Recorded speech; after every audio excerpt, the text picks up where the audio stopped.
Hey guys, Jack Bennett here. Thanks for tuning into today's lesson.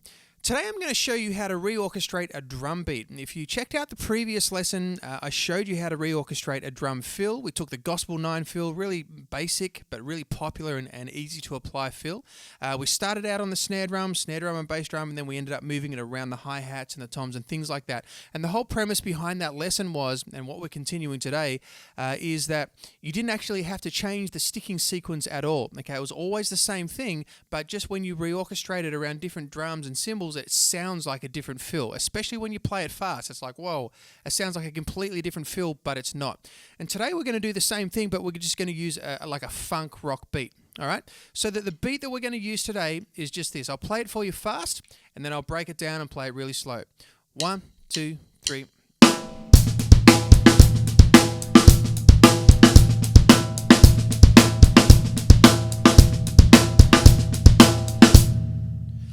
All right, so the part that we're actually going to be reorchestrating or moving around is going to be the left hand. So in order to do that and get the left hand moving around the toms, I'm probably going to want to move my right hand over to the ride cymbal. Okay, so before I explain what that beat was and really break it down, I'll just play it for you with the right hand on the ride. It goes like this. 1, 2, 3.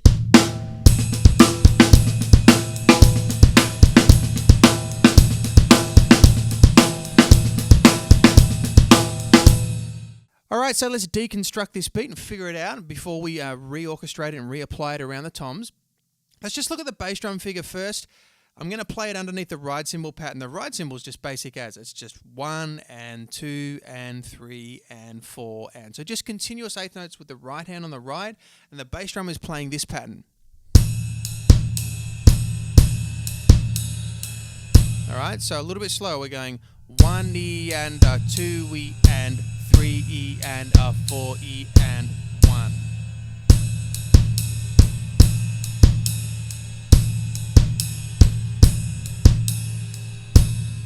Alright, with the left hand we've got ghost notes on the second 2/16ths of beat 1, and then we've got a rim shot. So we've got 1 E and 2.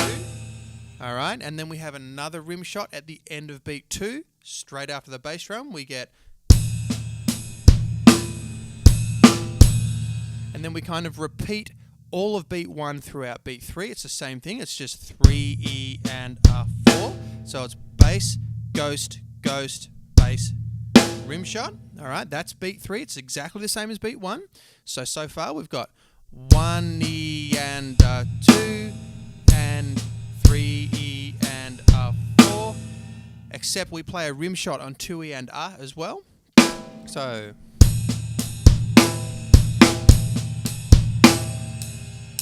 and then the only thing that we do after that is play beat 4 and 1. All right? 4 and 1. And then we're back. Okay, so.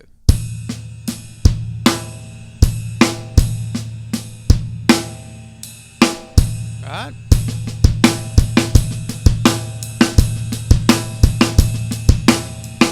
That's the beat.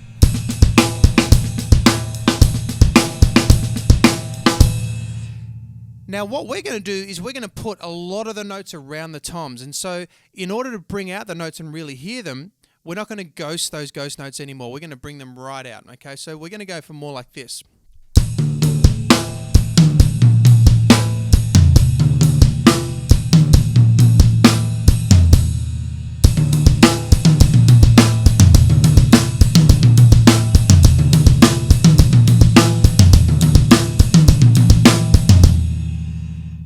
So that's the pattern. Now what's really interesting, I'll show you what I was doing there in a second, but what's really interesting is those notes really kind of take on a life of their own and really bring out this different phrase that you weren't really hearing when you were just playing them on the snare drum and you were playing them as ghost notes. Because as you know, ghost notes are really, really soft, okay? And if I was playing them as ghost notes up here,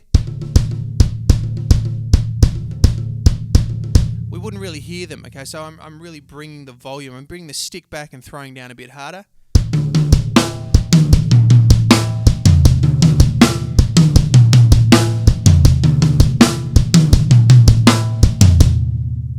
With the ride cymbal.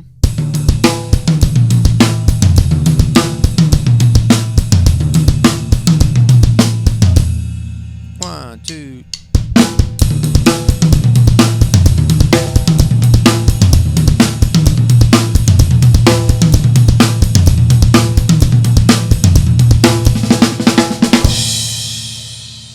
So this is what I'm doing. I'm playing the first two ghost notes, or what were ghost notes, on the first tom, and I'm getting,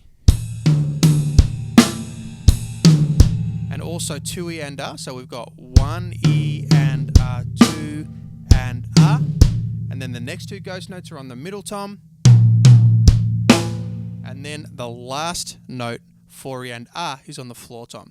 And you'll notice when I played it, you can go in a couple of different directions as well. You can put it all around the kit. You can put it on the hi-hats as well.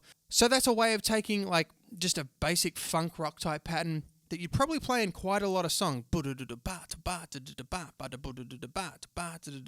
We haven't changed anything. We haven't changed the sticking sequence. We haven't done anything tricky. We're not using any fancy rudiments or reversing anything or anything like that. But we're just getting a different sounding feel. And as you can hear, when you take these notes that were originally ghost notes and really, like ghost notes are kind of like the connective tissue to the groove. They're not really the main phrase points, but they really add momentum. Well, once you bring them up in volume and you put them around the toms, it gives the beat a completely new flavor. All right, so check that out. That's one way of reorchestrating a beat around the kit.